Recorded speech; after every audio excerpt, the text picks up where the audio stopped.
En el día de hoy quiero hacerte una pregunta que es bastante sencilla. ¿Quién es mi prójimo? Pero la respuesta de Jesús fue totalmente inesperada y contrario al pensamiento tradicional. En el Antiguo Testamento, el significado original de prójimo siempre era asociado al idioma hebreo. La palabra claramente se refiere a otra persona que es de origen hebreo. Podemos leer en Levíticos capítulo 19, versículo 18, la Biblia dice: no te vengarás ni guardarás rencor a los hijos de tu pueblo, sino amarás a tu prójimo como a ti mismo. Aquí tu prójimo es equivalente a los miembros de tu comunidad. Los israelitas debían tratar a estas personas de manera justa y bondadosa, no robarles ni engañarles. Además, debían extender el mismo trato bondadoso a los extranjeros que habitaran. Cuando el extranjero morare con vosotros en vuestra tierra, no le oprimiréis. Así dice Levíticos 19, 33 y 34. Como a un natural de vosotros, tendréis al extranjero que mora entre vosotros y lo amarás como a ti mismo, porque extranjero fuisteis en la tierra de Egipto. Yo soy René González, ministro de un nuevo pacto, y este es tu canal Escudriñando las Escrituras. Y en el día de hoy estaremos compartiendo una enseñanza que etimológicamente se llama ¿quién es tu prójimo? Ya regresamos.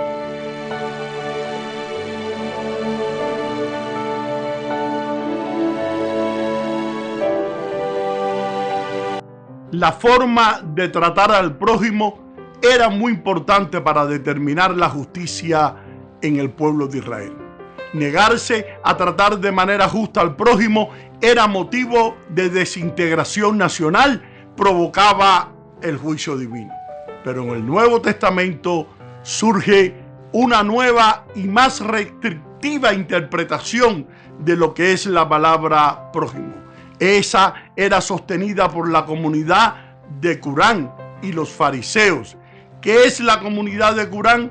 Qurán es el nombre árabe contemporáneo dado a unas ruinas donde es posible que habitara una comunidad de la congregación judías de los Exenios, situada en una terraza a unos 2 kilómetros del Mar Muerto. Las personas que vivían en Qurán definían prójimo como alguien que era parte de su comunidad separatista. Todos los que estaban fuera de esa comunidad moraban en las tinieblas y debía evitarse el contacto con ellos para poder evitar la contaminación espiritual. Aunque la gente de Qurán debían odiar a los hijos de las tinieblas o los hombres del pozo, no se toleraban las venganzas personales. Los fariseos también se apartaban de toda contaminación, la que según creían era transmitida por los judíos no practicantes. Cuando los guardianes del templo regresaron de controlar a Jesús en el templo alabando sus enseñanzas, los fariseos los reprendieron diciendo: también vosotros habéis sido engañados. ¿Acaso ha creído en él alguno de los gobernantes o de los fariseos? Mas esta gente que no sabe la ley, maldita es. Esta separación se aplicaba también a otros israelitas. Cuanto más habrán evitado a los judíos el contacto con los odiados samaritanos, grupo que no tenía defensores dentro del pueblo judío. La hostilidad entre judíos y samaritanos era legendaria y los samaritanos construyeron su propio templo en las laderas del monte Gerizim y tenían su propia sagrada escritura, el Pentateuco samaritano. Los samaritanos trataban con odio y hostilidad a los judíos que viajaban a Jerusalén, tanto que muchos judíos preferían evitar por completo la región de Samaria y pasar por el lado oriental del Jordán. Los judíos respondían maldiciendo públicamente a los samaritanos en los servicios de sus sinagogas y negándose a aceptar su testimonio en los tribunales. Cuando los samaritanos le rogaron a Alejandro Magno que les eximiera de los pagos de los tributos requeridos por sus tierras, estaban en barbecho. Alejandro rechazó su petición tras haber determinado que no eran verdaderos judíos los samaritanos.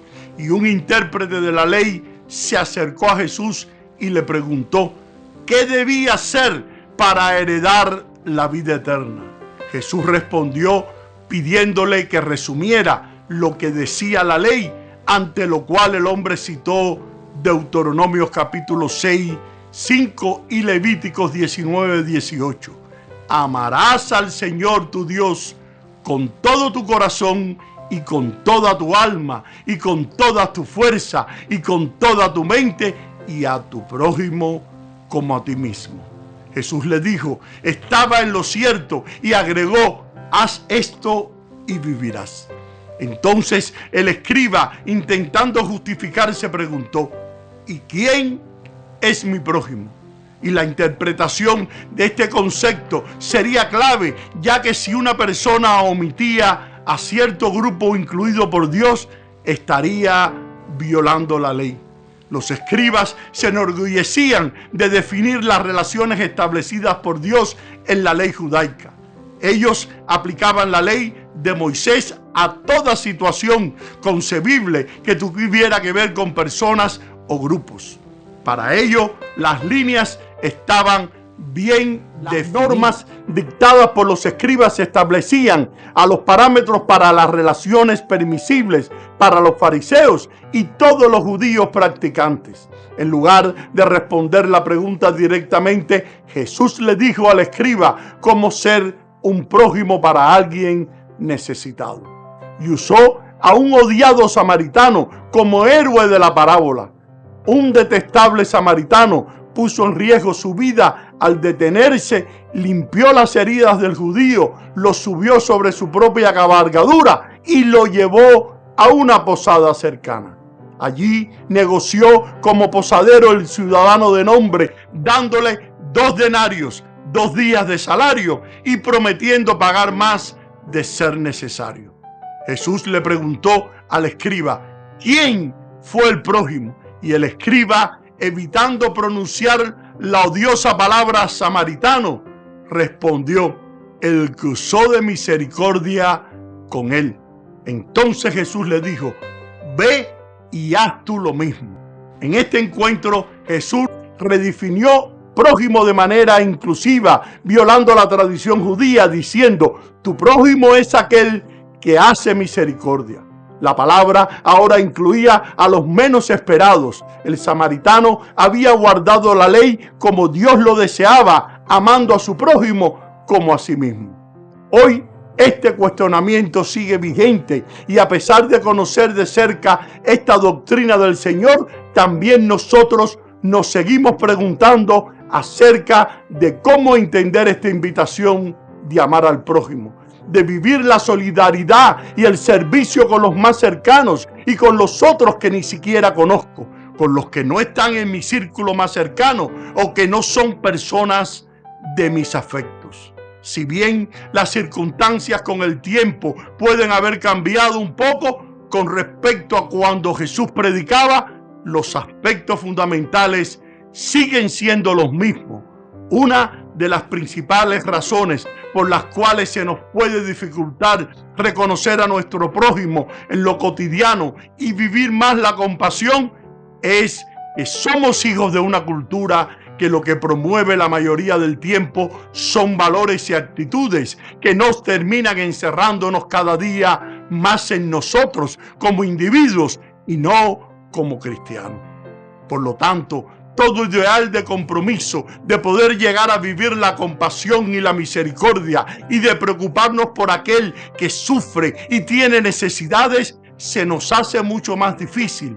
Y es finalmente por la razón que se menciona tantas veces que vivamos en la cultura de la indiferencia del uno con el otro, y con esto podemos caer en un ritmo de vida que nos vuelve incapaces de hacer silencio para escuchar la solicitud de ayuda de quienes reclaman amor y piden a gritos ser aceptados. Nadie tiene amor más grande que el que da la vida por sus amigos, dice Juan capítulo 15, versículo 13. Para dar consistencia a sus enseñanzas, Jesús no solo transmitía mensajes y parábolas que invitaban al amor, sino que Él encarnó lo que predicó. Fue coherente con cada una de sus enseñanzas, y una de las principales expresiones fue su sacrificio de amor en la cruz. En el momento previos a su entrega total en la última cena, les habla a sus discípulos y les abre su corazón y los reconoce como sus amigos, y les hace ver que la mayor prueba de amor y amistad será la entrega de su propia vida por ellos. De la misma manera, Jesús nos sigue hablando en el día de hoy. Él nos llama a un encuentro de amistad con Él. Él nos invita a este vínculo amical que lo fundamenta en un amor sincero, auténtico y generoso, que incluso es capaz de entregarse y dar la vida por cada uno de nosotros. También Él nos invita a seguir sus pasos, a amar viviendo una auténtica amistad con nuestros amigos, una amistad llena de profundidad, de compromiso, de servicio, una amistad llena de lealtad. Y amigo no es aquel que solo te acompaña en los momentos alegres y de placer. Yo puedo afirmar desde una ética pagana que la verdadera amistad requiere personas virtuosas, que sean sinceras, que sean leales, que se pueda confiar en ellas y sobre todo que sean fieles con delicadeza y grandeza para perdonar. Y la actitud del samaritano sigue siendo paradigmática para nuestro tiempo actual, para superar las barreras que nos escudan y nos excusan. Y justificadamente para no ayudar y servir a quienes podemos enriquecer con nuestro servicio, y cómo vivir con esta disposición de amar y servir a los demás. El amor comienza en casa y no es tanto cuanto hacemos, sino cuánto amor ponemos en las cosas que estamos desarrollando. En primer lugar, hay que recordar que nadie puede dar lo que no tiene y nunca lo ha recibido. Es esencial volver a la fuente del amor, nutrirnos de la misericordia que proviene de Cristo y pensar en vivir la bondad cristiana con los demás sin cultivar la vida espiritual.